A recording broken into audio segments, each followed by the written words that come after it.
Hi, I'm Brooke and my project is on the discovery of King Tut's tomb. The discovery of his tomb was a monumental moment in the history of the world, and it also increased people's curiosity with the ancient world. King Tut's tomb was discovered in the Valley of the Kings in November 1922. King Tut took the position of a pharaoh in 1333 BC as a teenager. Akhenaten, who had the place of the pharaoh before King Tut, had replaced the traditional polytheistic religion with a monotheistic style. King Tut was supposed to continue these changes, but instead returned to the traditional order, which is what the majority of the Egyptians wanted. However, he died in his late teenage years and was buried in the Valley of the Kings. The reason for him not being buried in a pyramid was so there was a less chance of his tomb being robbed. Howard Carter found great interest as artifacts began appearing. Many of them were said to be linked to the missing tomb. King Tut had not been discovered by any archaeologist for over 3,000 years, so many people found this mystery tomb fascinating. However, it was not until the beginning of World War I when people began to make valid connections. Howard Carter quickly jumped into the adventure after the end of World War I, but he needed someone to fund it. He quickly turned to Lord Carnarvon, his trusted friend, to fund his expedition. They were both confident that they would find the secret tomb.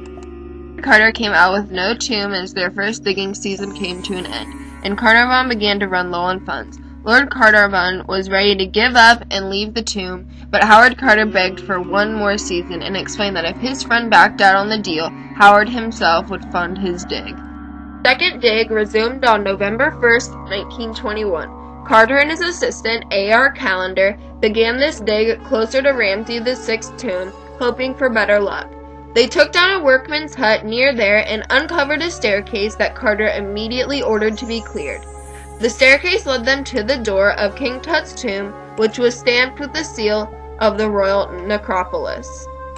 Lord Carnarvon and his daughter saw the door. Howard Carter began to drill a hole into the door so he could chip away at it carefully.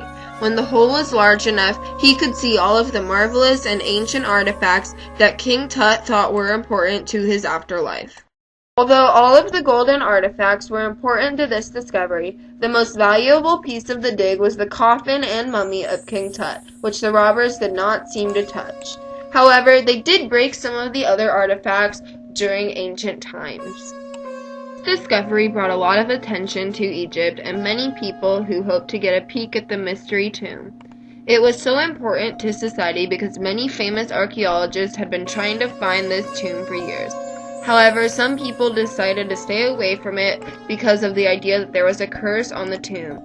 And some of these people believed that their case was proven when Lord Carnarvon shortly died after the discovery.